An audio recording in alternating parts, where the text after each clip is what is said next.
All right, welcome everybody to Enhancing the Accountant Bookkeeper Connection series featuring my friend and my personal accountant and business accountant, of course, Jonathan Carter from Cata Accounting. A little bit about me. I am Tanya Hilt. I am a certified professional bookkeeper. I have my fellow certified professional bookkeeper as well, AIA and an L5CA, which the AIA is accredited impactful advisor and the other is level 5 certified advisor. And I am here because I am passionate about collaboration, and you can find me at Tanya's Bootcamp on basically any of the social channels. I am not going to go through all of this. I know some people, especially at CPB, said, own it, go through it. This isn't about me. This is about collaboration. But if you're interested, there are some of my accolades and a little bit about me. A couple of things. I'm very passionate about CPB Canada. I was a past director for 3 years, treasurer and finance chair for 2 years, but I am still a current committee member. I found that I'm a committee person, not a board member person. So I am actively involved in the Public Affairs Committee and Ethics and Discipline Committees. And I forgot to update my quote because I couldn't find one, and then I got sidetracked. But we'll just reuse this one.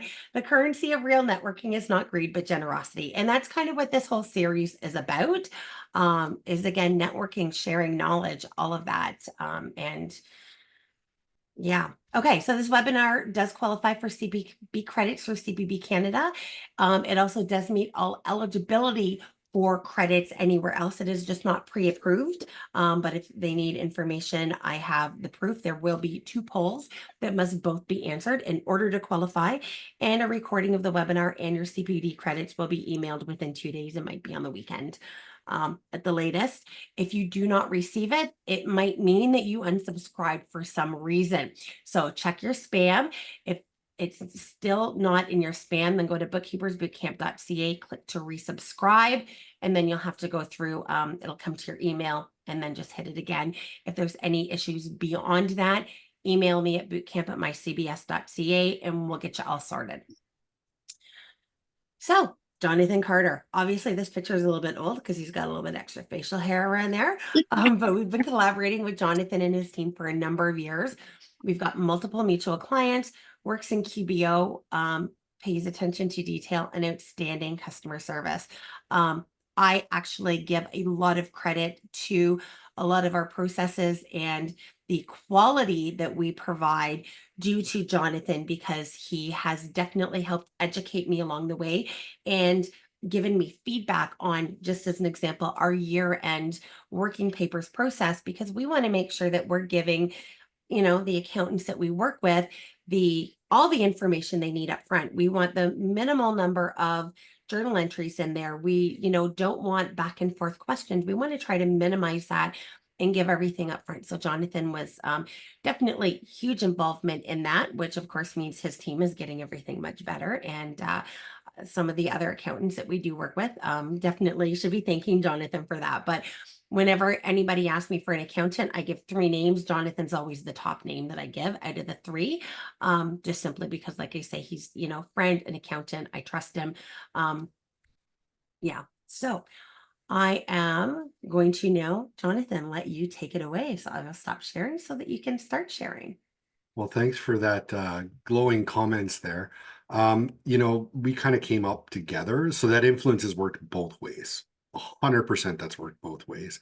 And I actually am joining the next cohort in July for the boot camp. I haven't been through the boot camp process before, so I'm really looking forward to this. And the timing was really good because it's after that dreaded June 30th, aka July 2nd deadline this year for the corporate taxes that are due at the end of June, which is a Sunday. So let me share my screen. If I'm looking up, that's where my bigger monitor is. And I try to keep everybody on the main screen so that I'm talking to you instead of you're looking at my chin. I'm Jonathan Carter. As the founder of Cata Accounting Solutions Professional Corporation. I was lucky enough to be a member of the inaugural Intuit Accountants Council, and that really gave us a leap start in, establishing the firm and starting to create those processes, that attention to detail, that's all in the processes. So it really, it's not about me, it's more about the team and the processes and making sure that we're doing things properly. I was the recipient of the 2018 Inspire Accountant Award, Elite Pro Advisor, QBO Advanced Certified. All our bookkeepers are now QBO Advanced Certified, I believe. And then everybody in the firm, even if you're working in marketing and admin, is required to be QBO Basic Certified. And then I have to update this. So I was Insightful Accountant Top 100 list, 2021, 2022, 2023, and they changed it this year. So top 50 International Pro Advisor for 2024. And we were Firm of the Year last year for CPB, and that's probably the biggest accolade we've received, and something we're extremely proud of. Though we do bookkeeping, we collaborate all the time, and we like to especially know people's niches. Because if we get a lead that isn't good for us, it might be great for somebody else. Well, So we do a lot of that back and forth. sorry, can I just jump in here for a quick second, Jonathan? I just wanted, for those who aren't part of CPB, I just want to say that, yes, it was a huge honor, but even how much more of an honor it is. You are in accounting solutions. You started as accounting. You've always had the bookkeeping, but you are the first accountant run firm to Really? receive that honor, the first and the only accountant run firm, as far as I'm aware, to receive that honor. They've all been bookkeeping. And I just want to say that that is amazing. And you are not the only one. There are many accountants out there. Unfortunately, the number is much smaller than I would like, that does pay the same attention, the same detail to attention for their bookkeeping side that they do for the other side. So I just want to say thank you for those accountants that have that, and just, yeah, let you know that it's even a little bit more bigger deal than you thought. Oh, thank you. So there Well, you go. we're big believers in CPB. For those who don't know, Certified Professional Bookkeepers of Canada, it's a designation organization that helps monitor and promote quality bookkeeping out there. The number of things that we've seen over the years would just, it's astounding, some of the things that you see sometimes. But really, we like collaboration. We're all about it. I mean, our tagline: communicate, collaborate, create. That's what we're all about, and communication is our top value. So today we're going to be unpacking a few of the key points from Budget 2024. Of course, the budget has a lot more to do with tax than anything else. So if you're not doing tax, there is going to be a lot of commentary on how you can work with your client and with their accountant to help ensure the future tax is in an optimal position, or at least in that path. Because there was definitely some interesting takeaways from this that I think were not covered very well in the media with regards to how different things interact. So these are the basics. Just to get a quick show of hands, how many people have actually learned about Budget 2024 already to some degree? So, so a little bit less than 50%. Okay. So these are the agenda items. These are selective. We're definitely not going through the whole budget, but housing, that's a big one. Economic growth, they emphasized it, but it was very narrow. We'll talk about that a bit more. There's a few other items to talk about, and then business taxes. So those are important, these important items that we're going to talk about. So let's start with the poll question. You're going to remember to make it so panelists can vote. And yeah, what are you most concerned about the economy? This is absolutely subjective. And yeah, just wait for that question to come up. I'll move it off here. So this is just opinion. I think I have to start it and end it. So sorry if anybody's voted. Hang on, I have to start it, then allow panelists to vote, and then That was get the back wrong in. poll. That was the wrong poll? It was poll Okay. 2. Okay, thank you. I was like, what? I can't understand these questions. Okay, hang on, let me get back in there. Polls, quizzes. Um, let me see. Oh, yeah, it was backwards in there. Poll 1. Launch. Let me make sure that, no, I have to end, allow panelists to vote, and then relaunch. Continue. Okay. Yes, perfect. Right poll. Hopefully everybody can vote. If any panelists cannot vote, let me know. Awesome. Looks like we're good. So this is where I say I do not have a career as a Zoom person. You know, even though it's funny, my daughter says to me all the time when I have issues with my cell phone, she says, it says right in your title, Mom, that you are a cloud accounting technology specialist. I'm like, yeah, accounting technology, not other technology. All right, so it looks like almost everybody's answered. So we'll do a quick countdown. 5, 4, 3, 2, 1. We'll end the poll, share the results. Interesting. A lot of people were concerned about taxes and then inflation and economic development and growth. Yeah, definitely good things to be concerned about. Deficit and debt to me is also a bit concerning just because how much tax dollar now goes to paying interest. That's something that takes away from all the services and whatnot we can receive. So let's get into it. So the home buyers plan, there is an increase in the borrowing limit from the RSP from 35 to $60,000. When I was preparing this, there was still a bit of confusion as to whether or not that had to be spent on a new build or whether that could be any home. So I'm not 100% sure about that. It might still be limited to 35 if you're buying an already built home and 60 if it's a new home. So hopefully, you know, there'll be more clarity of that in the near future. The grace period for repayment is being extended to 5 years. So you do have to repay the loan back over 15 years. You're paying it back to yourself, to your own RSP. You do that by contributing RSP and just noting that on your tax return that this is a repayment for the home buyer's plan. But you don't have to make payments for now 5 years. So you have 5 years before you have to start repaying that. So that's a big thing. And this is effective April 16th. So just to do a quick breakdown of math, let's say you have a financially savvy young couple. They start off single, they put some money into RSPs, they've grown it a bit, they put some money into their first time home savings account, which is a super powerful tool for those who have never owned a home. They can take that 8,000 over 5 years they've contributed to the FHSA. That can create, let's say it doesn't appreciate. Let's say it's only $40,000 at the end. They didn't invest it. It's only $40,000. They can borrow that plus 35, I'm assuming the lower number, from their RRSP, and that's times two. That's $150,000 to push towards a first home if both people are savvy, plan it out right, and do it well.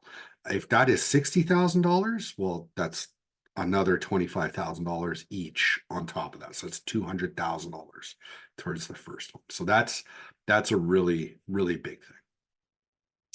The CCA changes for long-term rentals is really about new building new rental properties. And it's an accelerated CCA that's essentially depreciation that you get to expense on the tax return up to 10% from 4%. So that's a big jump. Now, it is important to recognize that if you take CCA on a real estate, an investment property, that reduces your adjusted cost base by the amount of CCA you've taken over the years. So that increases your capital gains exposure when you do sell that property or transition that property. So that's something to keep in mind. And again, this is purpose-built projects. This is something very specific. So if you're building a new home for yourself, it doesn't, I mean, of course, it's principal residence, there's no CCA. But if you're building, I don't know, new commercial stuff, this doesn't apply, right? This is only for long-term rentals.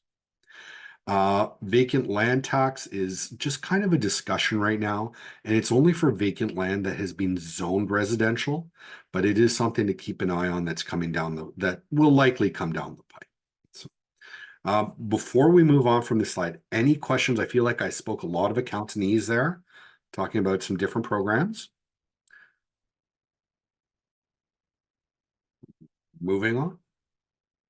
All right, something just a random aside to keep in mind. There was also a change, not this budget, but the prior budget for short-term rentals. If they're not operating 100% compliant, they get no tax deductions, but they have to declare all their revenue. So that's a huge hit when you consider mortgage interest can be a massive deduction. So if you have clients who are doing Airbnb and stuff like that, Oh, make the sure Airbnb ones. Okay. short-term rentals, it could be Airbnb, it could be a cottage rental, it could be Verbo. There's a lot of different platforms out there. And those short-term rentals have existed for a lot longer than Airbnb. At Right. least in where I live, Simcoe, Muskoka, you get the cottage rentals where you're renting for a weekend or a week at a Or time like and stuff. people that have places in Whistler. Even Yeah, here in Harrison, they don't, in our building, we don't allow any short-term rentals, but but I know that people are still doing it. yeah. Oh yeah, So and especially Can't cottage, catch them. especially cottage country, because as you say, Jonathan, I was up Oh, my yeah. very first time. I was probably 19 years old, and a couple of friends and I went up to Tiny Township and rented for the weekend up there, right? So yeah, it's yeah, been going on in cottage countries at least for a long, long time. yeah, yeah. Jennifer. Where do we find these compliant rules then? Because I have a client, they have basically a campground that they rent out cabins on. There are exceptions for some things, like a Okay. true bed and breakfast, a hotel. And I believe campgrounds are included on that. But Well, this is kind of this is like they have 8 cabins that they rent out by the week or weekend or whatever. okay. So it's not really an Airbnb so much as It it's sounds like it would fall under the campground category, but where I would okay. start would be looking at the 2023 budget summary for short-term rentals. Like literally Google that and you'll probably find exactly what you're looking for close to. Another question? No. All right, moving on. Economic development, there's a focus on AI. This is not going to really impact many of our clients. It's encouraging hardware production, which of course, I mean, I don't know how many of us have clients who are running, computer chip or motherboard manufacturing facilities, but I think it's just trying to bring some of that AI production here. And this is a national security issue because if you're using components from abroad, you can analyze and whatnot, but there could be stuff that's inside those components that could create additional risk or so on that could affect the outcomes that you get from these AI technologies. That's 2 billion of the amount that they're funding for that. So the next 350, these big sectors, healthcare, agriculture, manufacturing. We might have some in agriculture, but I think those businesses that are going to be able to do this are going to be the bigger businesses who can really invest properly in it. And oh my gosh, the Internet of Things in agriculture is just fascinating. The things that they can do now, like tell you exactly how much of what type of fertilizer you need on which acre, and like when you need to give an acre a season out or rotation out, what was planted in an acre versus the yield from that acre. It's really amazing, like from plowing and seeding and even harvesting remotely using these high level Internet of Thing technologies. I think the biggest barrier is access and the dollars, the capital required to invest in that. And I think that's what they're trying to address here. I think their main concern is going to be AI. I think that'll be one of the biggest ones. There is 100 million for small and medium businesses. It's when I was preparing this, it wasn't 100% clear to me what needs to be done to qualify for this kind of funding and whether or not this is interest-free loans or grants. So it's something, if you have a client who's considering AI investment, it's definitely worth searching more. And the next couple, the 50 million is for training. Essentially, anytime there's a change in the economy and people lose their work, it's called frictional unemployment. As things change, people lose their jobs, they need to get retrained, get back into the workforce. That's what this sectoral workforce solutions program is for. And then the Canadian AI Safety Institute is an interesting one because there's a great project out of, I believe it's McGill already, about AI and ethics. And I wonder if that's going to kind of evolve into this. but it's really about making sure that national security component is really covered. So I don't think this is going to impact a lot, except for maybe whatever happens in this 100 million for small and medium enterprises. Lynn, you looked like you wanted to ask something or make a comment. No? 1 minute. Okay.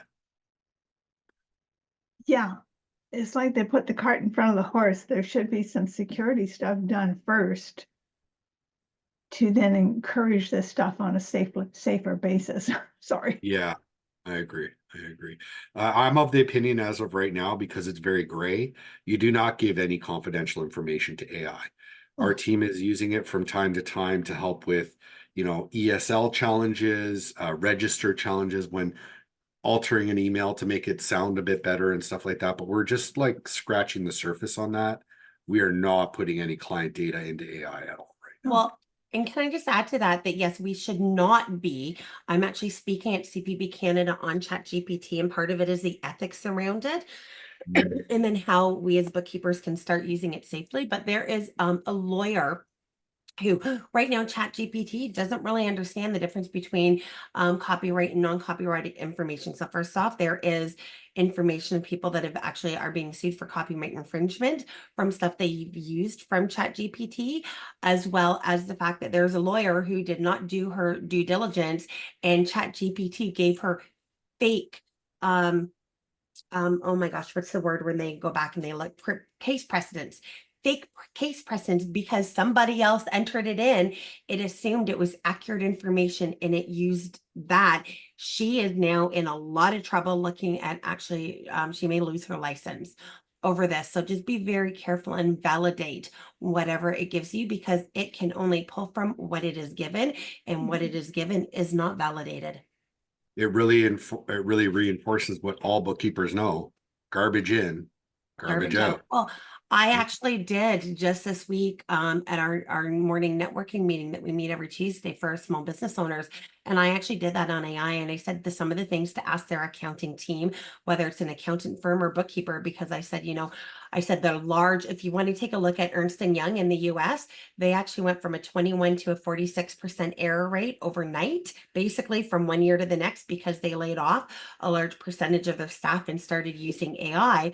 But there's a lot of us, smaller bookkeepers who maybe don't understand the implication and either are using AI, using machine learning, using the bank feeds, for example, and none of that is validating it. And so I've said that one of the things you want to ask your accounting team who's handling the bookkeeping, regardless if it's a bookkeeper and accountant, are they using AI? Are they having somebody look at the receipts? Because again, we all know at the end of the day, the client is the one who signs, the client is the one who's liable, right? So yeah, it's really important that we understand our ethics as we get into that and what the AI is doing. So I, for one, am not worried that AI is going to take our job. I think it's going to be a little bit of a shift until people understand that, it's not the same as people doing it, and then it's going to go right back. It might help a bit with some of the more menial or not menial tasks, but like repetitive tasks. But like really, ultimately, the humans are responsible for the output. So if the output is wrong, the humans are still responsible for the bad info. All right, let's move on. So economic development, there's a few other items. Exploration of expanding shred to public companies. That won't impact most of us because I don't think any of us work with public companies. And really, I'm not so sure about this because it really takes away that innovative action and just gives a tax break to big companies that do they need it? They have, it's amazing. I learned from Sherry Lee just how much shred impacts breweries, and it can also impact like farms and other food businesses, and be very interesting, especially in today's political climate with food prices, as to giving additional tax breaks to large food organizations. They are investing 600 million to expand existing shred programs. And they are investing $3.5 billion for research support and a federal research grant. This will be interesting, and I think there will be some places where it could impact our clients. And whenever I see the word grant, I want to know more. But in order to get a grant, what do you need? You need your books and records in good order. Quite often you need forecasting. So this is a real opportunity to help prepare our clients if this is something they're going to want to get to the place where they can actually apply successfully. 57.3 billion in infrastructure support over the next 6 years. This is going to be a variety of things, just, think roads and bridges, right? So there could be some interesting things happening there, but I think this is going to be mainly government to government funding, so like municipal and county level. They're investing 6 million over 5 years in Futurepreneur Canada. I don't know if anybody follows Futurepreneur Canada. It's well worth following. And, nice to know that they're going to be funded for the next 5 years. Now, this is interesting. The Canadian Entrepreneurs Incentive. So this is really, it is very narrow. So not every entrepreneur who exits their business is going to be eligible for this. There are certain requirements. They have to be a founder or have founding shares in it. They don't necessarily have to be like the face of the business, but they have to be there from the beginning. And there are certain exit requirements for it to happen. So it is starting being phased in next year, over 10 years, up to 2 million. And whatever the capital gain inclusion rate is, it's going to be 50% of that.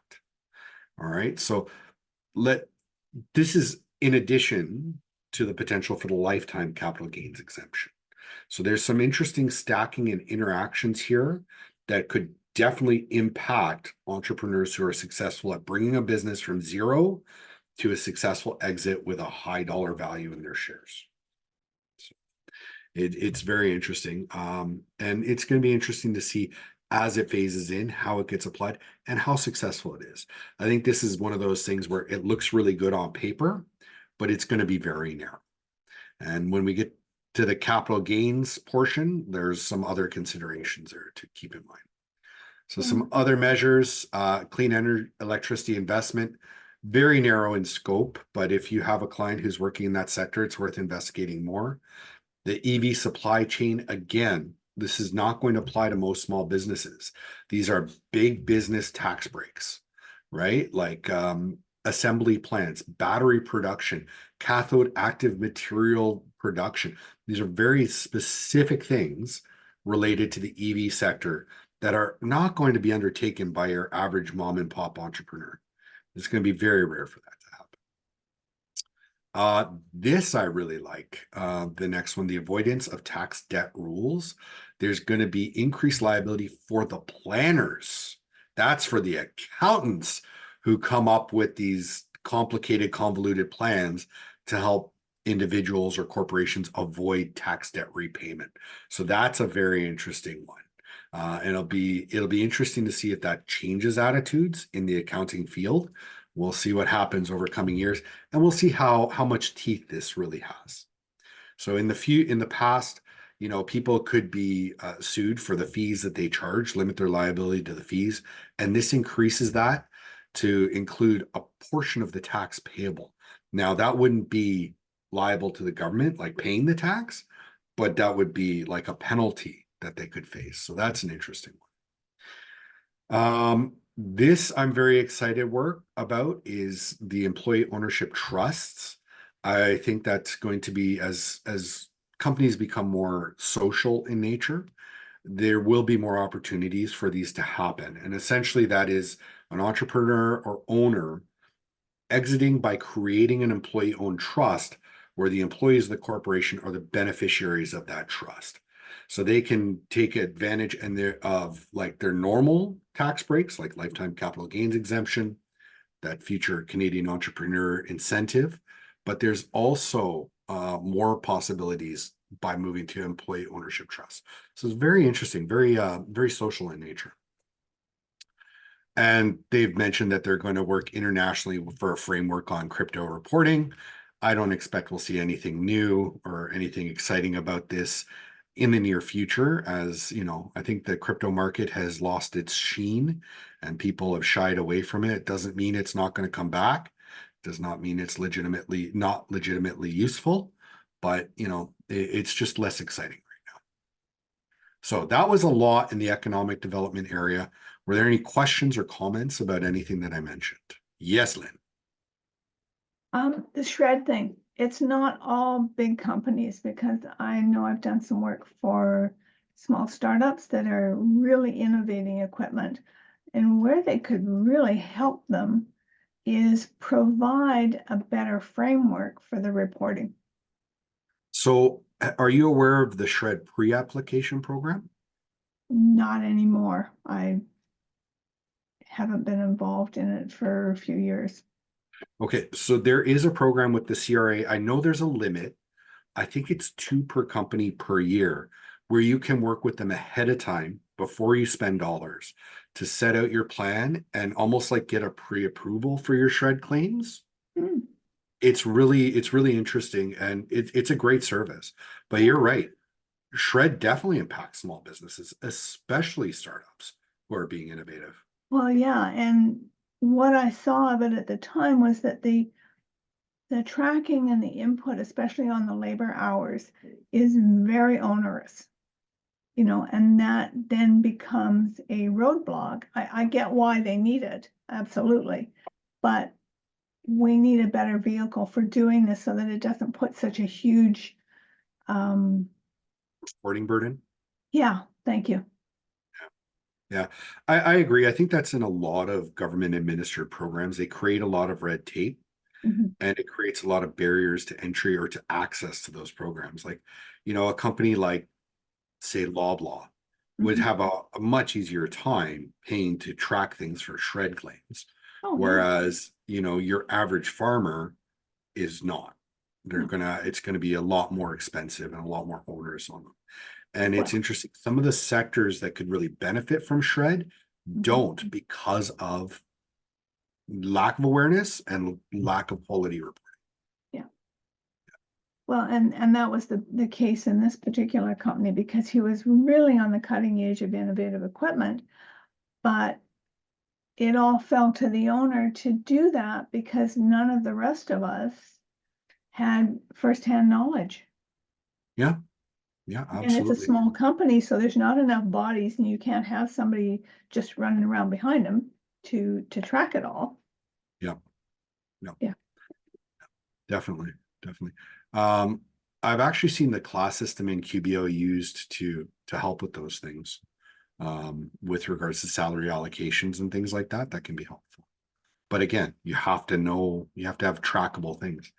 The company we're working with that has the most shred claim possibilities. They're that part of the process is managed literally by scientists who are extraordinarily precise in their record keeping. So it's good. The records are there, and it makes for a pretty good shred claim process. But all right. So accelerated CCA. The first part I spoke about. This is the long-term rental property new build. So we've talked about that. And then there's going to be some temporary 100% first year tax deductions for some other items, such as, this is very exciting for startups, patents and rights to use patents, and then technology. All right. But looking at the dates, it's very narrow. It has to be occurring between this time. If the acquisition occurred prior to April 16th, the old rules apply. If it occurs after, January 1st, 2027, who knows what the rules will be at that point, but this won't apply. So this is on the tax return. So it is very important when you're working with your clients, if they have anything in these realms, to make sure that the bookkeeping is done appropriately. So does anybody have clients who have patents, intellectual property that is an issue for them? No, okay. All right. That can be an interesting one too, because there's all the costs that go into creating a patent. And until the patent is awarded, you don't really have anything yet. You just have a fixed asset in the balance sheet that's not being depreciated. But then when it happens, you're going to get 100% first year deductions. All right, moving on. So the Canadian carbon rebate for business, this has been promised for several years. They've accrued 1.3 billion to pay out. None of it's been paid. It only applies to Canadian controlled private corporations below 500 employees who file their 2023 taxes by July 15th. If you're after July 15th, you're going to miss out.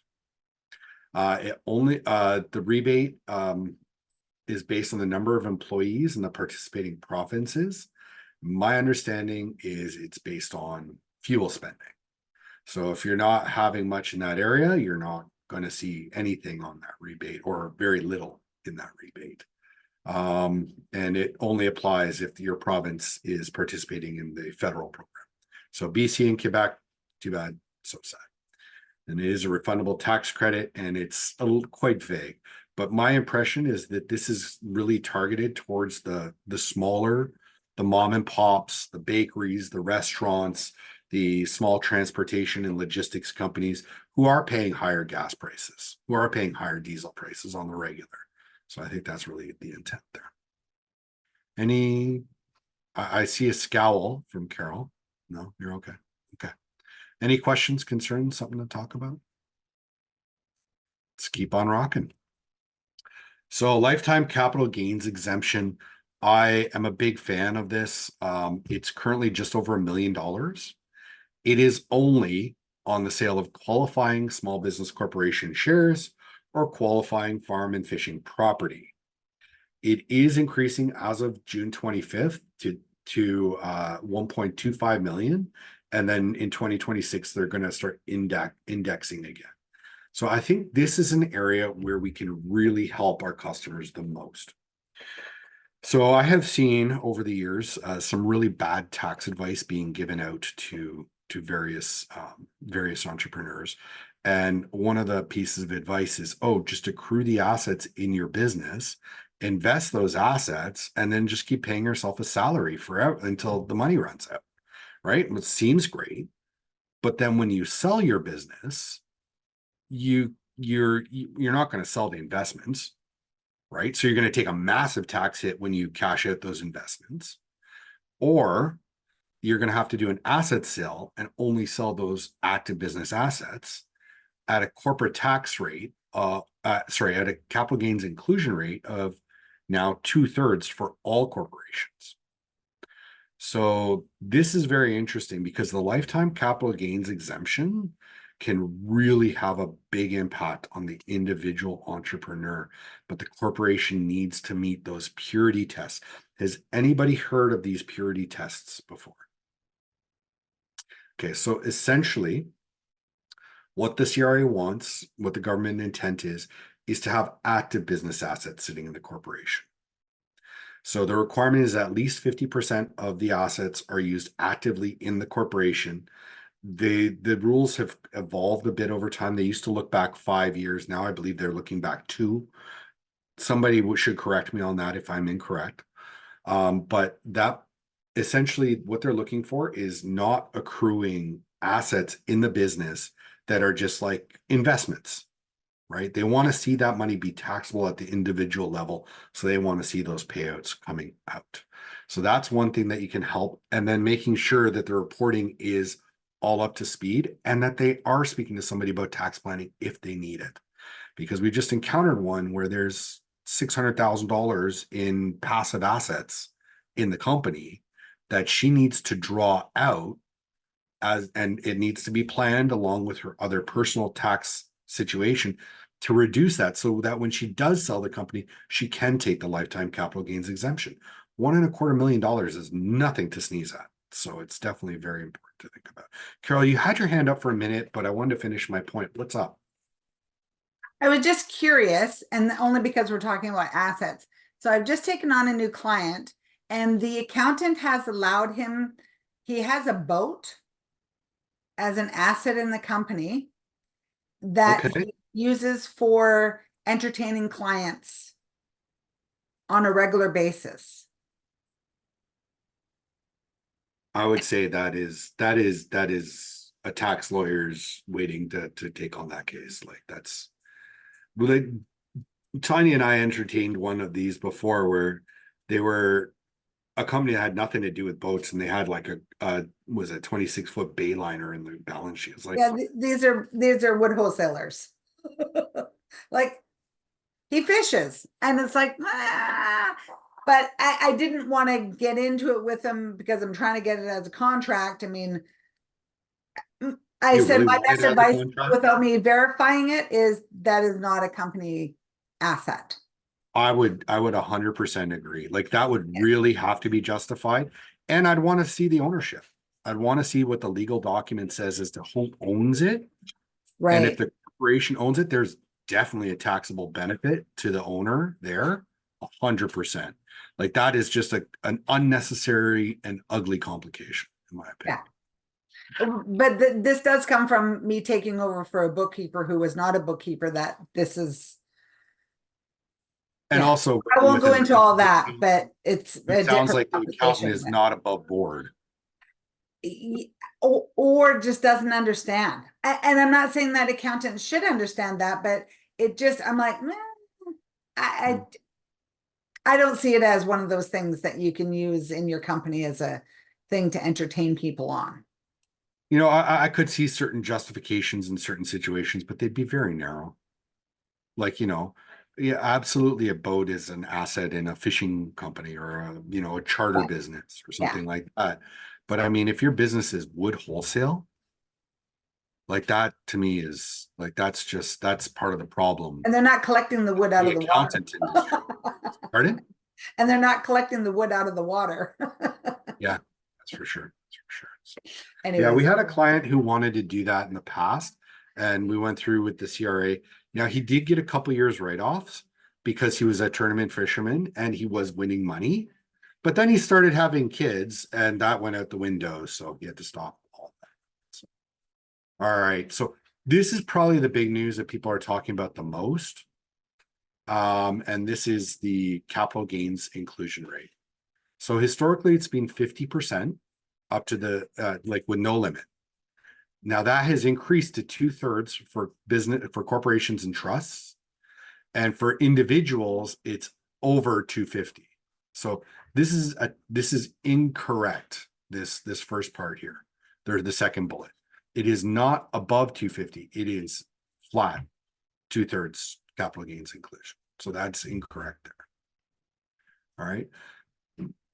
I really disagreed with what the government said. They said it would only affect the top 0.13% of most wealthy Canadians. And I see the biggest impact of this being on the families who have cottages, who bought rental properties to try and secure invest real estate for their children before things got too expensive. Pretty much any one of those, when there's a disposal, they're going to be exposed to a higher tax bill. And if the tax planning isn't there, the end result is the real estate needs to be sold in order to pay the taxes. And that defeats the whole purpose of the plan most often. So, yeah, this is the one where it's going to be very interesting for the stacking of the lifetime capital gains, the capital gains inclusion rate, and things like that. Just to speak real quickly, there's a very little known ability to use something called the capital gains reserve to spread capital gains out over time. So let's say there's a farm and the farm wants to pass on generationally. Well, a portion of that's going to be a principal residence exemption, but most of it's going to be subject to capital gains. But that capital gains can be spread out over 10 years for qualifying farming and fishing businesses if you use the capital gain reserve. I'm not going to get into too much detail on it, but I will tell you, we've used it personally to acquire the family cottage as our principal residence. And we followed the cash, so there was more capital gains up front, but in the end, there is tax savings of about, I think it's about $30,000 all in. So it's pretty substantial. Any questions about this? If you have clients who have significant monetary investments, I think the financial planners are going to be all over this. It's like, oh, we need to sell and lock this in and sell and lock this loss in and this gain in, and they'll offset. You can use capital gain loss or capital loss carry forwards to reduce your capital gain to keep it under that $250,000. So these are some considerations to keep in mind. If you have people who have a lot of investments or who have investment properties, they really need to start the tax planning to make sure it's going to happen. Expanded CRA enforcement. This is what everybody wants to hear about, right? More audits, more reviews. Yeah. So non-compliance penalty up $50 a day up to $25,000. That's a substantial penalty, but that's for failing to follow orders from tax court. It's going to be very narrow. There is going to be questioning under oath possible before court, so that's an interesting one. And there's going to be an extended reassessment period. So the statute of limitations is going to increase for matters that are going before tax court. All right. So we're on to our last poll question so everyone can get their CPD credits. And actually, we're under time for once. Usually we're like looking at like 10 after 1 or 10 after 1 by the time we're wrapped up. So we're just waiting for this poll. All right, so let me see. Let me know if anybody that's a panelist has issues or has been able to successfully. Okay, it looks like we're going. Everything should be good. Okay.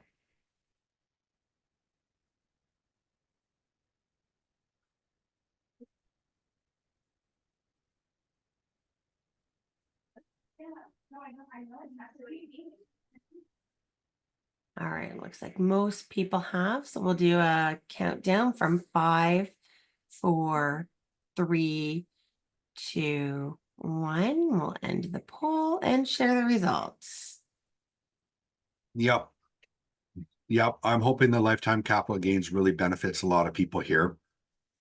Keep in mind, there's a technique that can be used, and I'm working on one of these right now, and I can't believe the person is balking at our fees, where you can take a sole proprietorship, do a Section 85 rollover, and roll over their assets into a corporation, sell the shares, and because you've only rolled over active business assets, they're immediately qualifying small business corporation shares. So they will get the lifetime capital gains exemption. This particular individual stands to save $52,000 in tax and is balking at $2,500 in fees, and it just blows my mind.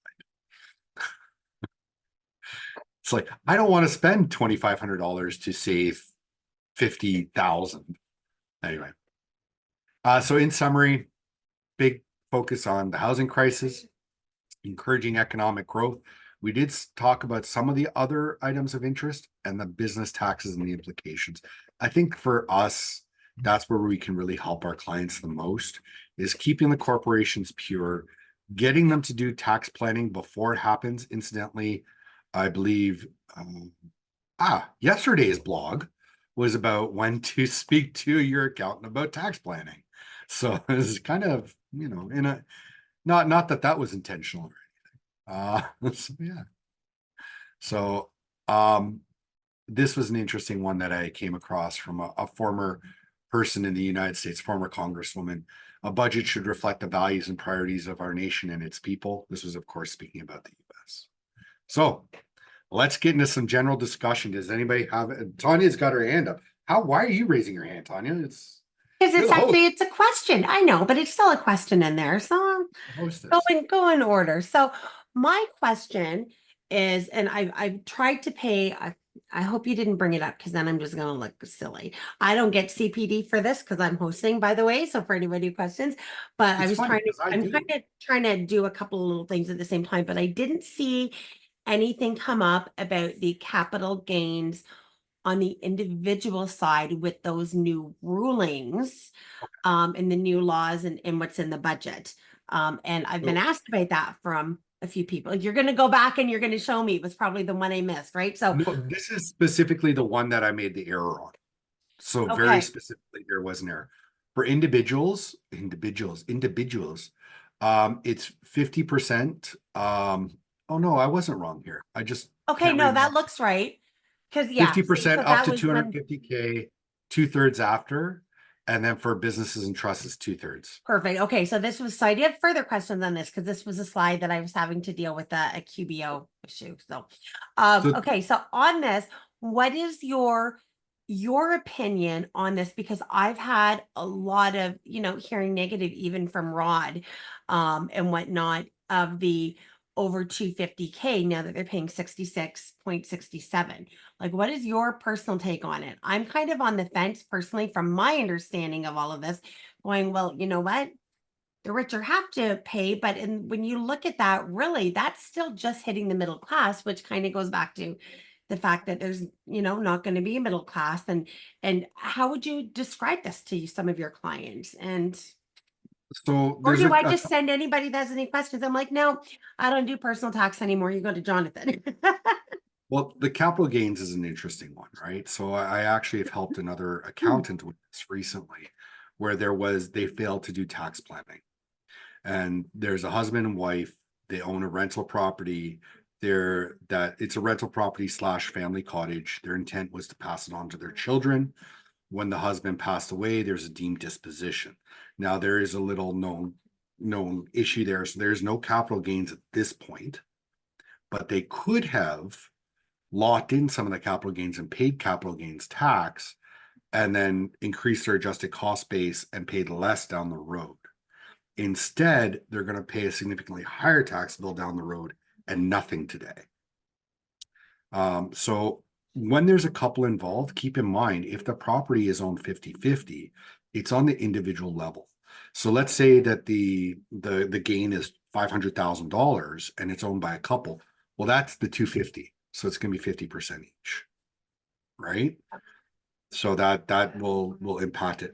I do think that what happens though in reality is one spouse survives the other, and then when they pass, there's a deemed disposition, and it's almost certainly going to exceed the 250,000. I think that people who are ultra wealthy and can afford the advice and for lack of a better term, manipulation of the way the system works are not going to be impacted by this.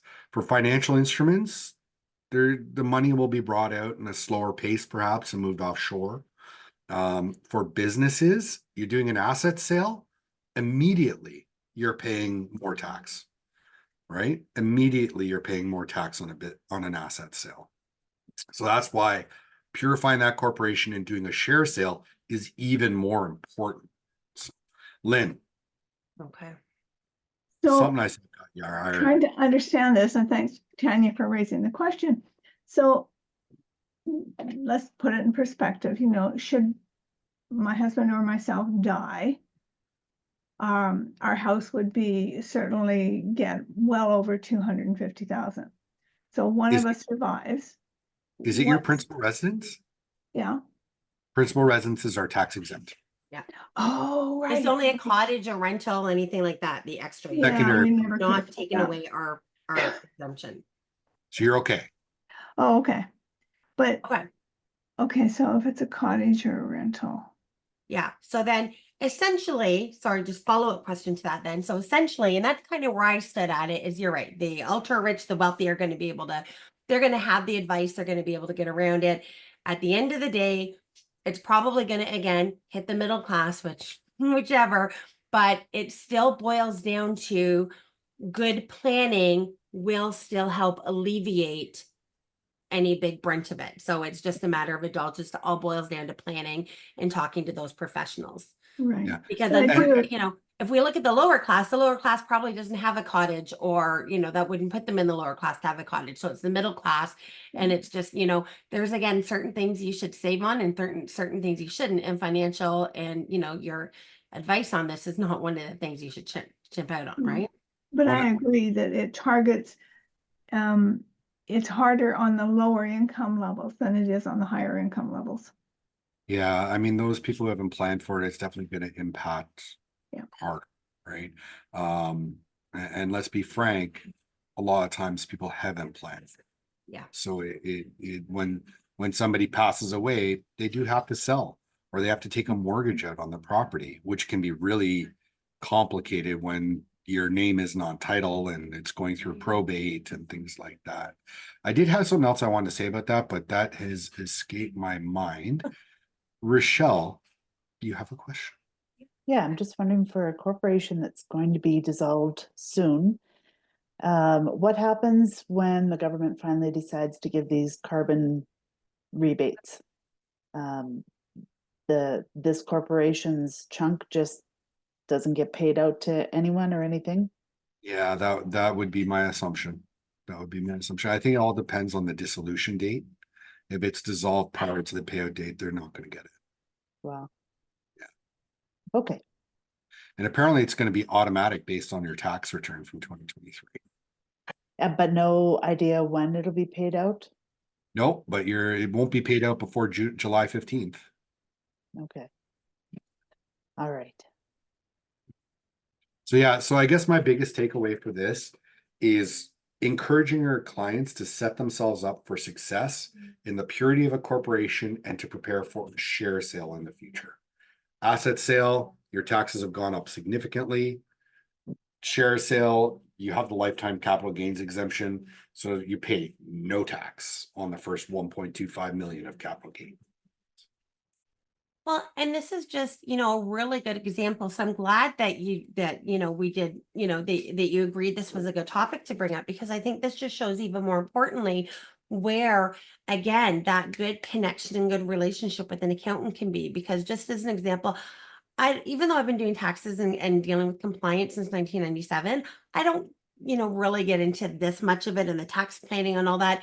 I don't have the want to get into that. That is not, what I excel at. So this just is even more reason to, again, just say, okay, maybe, I mean, probably not, because again, sold the individual side of my business for the tax side. But, if I do have, I still probably do about 24 a year, but if I do have something, maybe it's something I could still keep that, but Jonathan, you bring in for a fee, a bit of a consulting, whereas you're consulting directly to the client for, that fee, rather than having to send off the whole tax return. Because I'm assuming you can still do the consulting, have them sign the engagement just for X number of dollars for the consulting, and that would satisfy your liability as a CPA. Is that right? Exactly what happened with this other accountant recently. He's retained all the tax work. And yeah, it's just, I had a meeting with them. I walked them through their options. And I also made very clear to them that they're going to pay a much higher tax bill in the future, and they need to plan for that. And if they want that property to stay in the family, they should consider capital gain reserve and addressing that issue sooner than later. Yeah. Lynn. So yeah, great reason. And not all accountants it's just like not all bookkeepers, niche or know a lot about certain things, but just, yeah, make sure you've got somebody, on your side. Jonathan is obviously my number one to go to that, because I have no urge to, dig into that. So make sure you've got somebody so that when those cases come up, you can let them know, hey, you need more information, you need some planning on this, again, have that resource to be able to pull in, and that, works for an absolutely great two-way street. And just to point out, like with Jonathan, even though he does provide bookkeeping services as well, he is one of the ones that I know for a fact is not going to try to take any of our clients for bookkeeping, but he is also referred to us another way, one that was not in his purview or niche, that he's doing that and we're doing the bookkeeping part. So, there are some great accountants out there. Karen's on the call. We've got Alan on the call that are accountants. Steve Moore's not on the call. There's a lot of good, accountants out there that you can find, and those are just to name a few, that, definitely have that knowledge and would happily get into a trusted relationship like that. Because I know some of us bookkeepers have probably been burnt by that, but just do your due diligence as to who you're working with, because it can happen the other way too, right? So, Yep. Lynn. So I have a corporate client who is looking to sell his business. And I've reached out to the accountant several times for guidance on how to best help this along. And you just said something that kind of struck a note with me, and I'm thinking, I've never felt good about what he's told me, or that I fully understood what he's told me on the best strategy to use to sell. Well, in the past, I mean, let's talk about from a very practical standpoint. Hmm. A purchaser is generally speaking going to shy away from purchasing shares, because with shares come liability. So that gives them an incentive to want to do an asset purchase.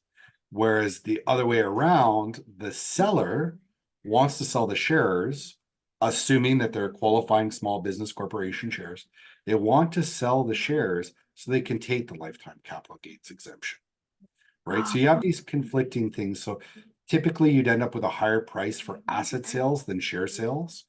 And I think you might see that spread increase more, since the asset sale is going to be taxable at a significantly higher rate than it was in the past. So The one thing I would do is I'd look over the balance sheet of the client, and I'd consider their timeline.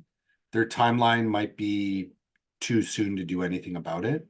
Mhm. But if there is some runway, like a few years possibly, then and there are inactive business assets, you could steer towards purifying that corporation, ensuring that it would be qualifying small business corporation shares, and being able to take that lifetime capital gains exemption upon exit. But you need some time to do it. If somebody walks in the door tomorrow and they have, 2 million of assets on their balance sheet and they only need $1 million to run their business, Mhm. there's nothing you're going to be able to do about it.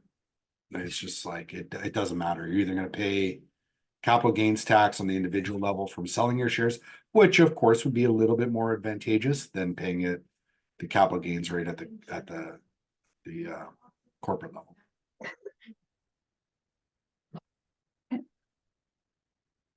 All right, now Thank you. we've gone over, so if anybody does have to get off the call, great. If not, I can stay on as long as Jonathan gets to stay on, because Bori has her hand raised, so we're still recording. But if anybody needs to hop off, go ahead, hop off. Bori. Breathe. Oh, and Rochelle's up. Oh, I think Bori needs to be brought in as well, too. Yeah. So Rochelle, why because she don't you turned down. meantime? So we'll go with Rochelle first while I bring Bori in as a panelist. Then why don't we do that? Sure. So first of all, with regards to fixed assets, does it help you if we were to set up sub-accounts within the property, plant, and equipment for the different classes?